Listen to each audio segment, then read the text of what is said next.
Well, the fact that she was like a real person and she was doing these real things was so inspiring to me that I was like, I want to inspire people too. So I was like, oh wow, I really want to do this project.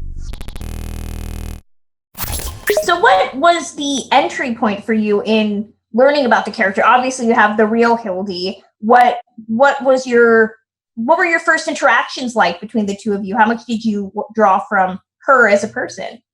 Well, the fact that she was so smart and brave and like she looked as ordinary, things like, a pencil as like a clue and like everything, the way she looked at the world and the way that she looked at people and the fact that she can tell when people like aren't giving her the real facts. I mean, that's really special. There's a great moment where you confront the sheriff and you have your kind of big give 'em hell moment. What was that like to film and to have to muster up that emotion? I was ripping up paper cups in between scenes. I was like, I hate Sheriff Briggs. and I feel like that's such a big moment for her. It's like, I'm Hilde Lysiak, I'm a reporter, and the truth is what matters the most. And if you don't see that, then you're not a good sheriff. I mean, how much did you know in advance of where the story was going to go? Was every day a new piece for you, or did you already have the basic facts of where things were going to go? I had no idea where it was going to go. I mean, all we could do was predict. Like me and my mom, and we would like be like, "Oh, did you read episode 4?" And she'd be like, "Yeah," and we'd be like, "Oh, do you think that this happened to Richie?" And she'd be like, "Nah, that's too like obvious." And she'd be like, "Oh, what happened?" We're messaging the producer, and we're like, if you get these scripts done, can you please just send it to us? Because like I think the cure for this quarantine is to know where Richie is. It's like a Harry Potter book almost. Yes. Over the next Harry Potter. Yeah, I mean, I'm starting to read the series, and I mean, it's awesome. Like, I mean, J.K. Rowling. Oh man, you hadn't read the Harry Potter books before this time? I haven't, and this time is like I get to know. I'm gonna go on to 2. I mean, I'm almost done with finishing 1. And then I'm going to move on to the 2. The only reason why I haven't been going on to the 2 is the front has like a big snake on it, and I just don't want to touch that. I have a weird thing with like, I don't want to touch like scary things on books. Well, I mean, to kind of go off of that, how are you managing quarantine, especially as a young kid? We're trying to like get into movies. We're going to watch The Rise of Skywalker tonight, which I have not watched. So I'm like, thank you, God, to let me watch this because they bought it for me for Easter, or my mom and dad did. And I was so excited and we were going to watch it. And it was Blu-ray and the DVD player did not take Blu-ray. That's the worst. But yeah, I've watched Ford versus Ferrari. I love that. Listen, I did not know how much I loved racing movies until then. Okay. I was like, oh my gosh, Ken Miles, go, go, go, go. Why are you slowing down?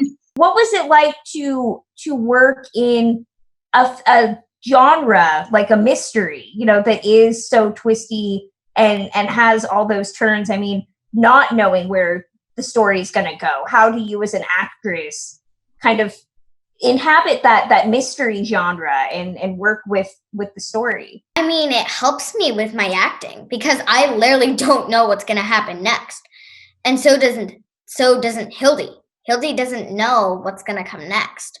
So I feel like that sort of sense of not knowing what's going to be there once you turn the corner really helped. Well, the location, I mean, filming where you guys are, there's that almost Twin Peaks kind of vibe of fog and eeriness. Can you talk about the locations and actually having that Erie Harbor town and working within it? Vancouver is such an awesome place. I would never expect it to be that eerie, but there's this place called Riverview that we had to shoot in. It was like a mental hospital. Really? Oh no. Me and my mom, once we showed up, we were like, call the Ghostbusters, call somebody, let's get a vacuum, people. Just like we walk in and we're like, vacuum. We're like, we're ready to suck you up, ghosts. Well, I have to talk about working with Jim and the cast and everybody. I mean, you really do convey that sense of history. You know, what was it like to play opposite Jim as your dad? Like Jim says, I would like to say we worked hard, but we really didn't. Like, we just hit it off right away. And we had this sort of, fun bond, but also he was really good at, picking up that, I sometimes I had trouble like focusing back in, like once I was like having fun. So he would be like, okay, Brooklyn, let's focus. Let's get in the scene now. Let's put our actor's hat on. And that's something really special that is really rare to find in a scene partner. Well, you go through so many different emotions, whether that's a lot of tears, whether that's a lot of anger, whether that's happiness. How did you balance all of those? I mean, sometimes you're playing that in the same scene of fear and sadness. How did you approach those emotional beats? Well, I approached it with, getting into the scene and thinking about the real thing. My acting coach said, just make a square in your mind and then just shove all the happy things in there. And when you have those emotional scenes like that, once you get in, once they yell cut, just let that square come into your mind and think about all the happy stuff. And that really helps me a lot. And, my family's there for me to give me hugs, and Jim is there for me to give me hugs. Where do you want Hildy to go in subsequent seasons of the series? If you had the power to shape where she goes on the show, where would you want to see her? Automatically go to Richie Fife. I mean, I am like, go, go, go, go. I mean, if I was the writer, I would have that done in episode 1. Do you think that that's where the second season will spend most of its time now that we, have set up some stuff? It does have all I can say is that it does have the Richie Fife story, and it does have the Richie Fife storyline. But it does go off onto another story and another mystery. You've already seen some of the scripts for season 2 so far? Mm-hmm. Ooh, I'm jealous. Now you have inside information. I'll have to nudge you on Twitter and see if you can spill some secrets.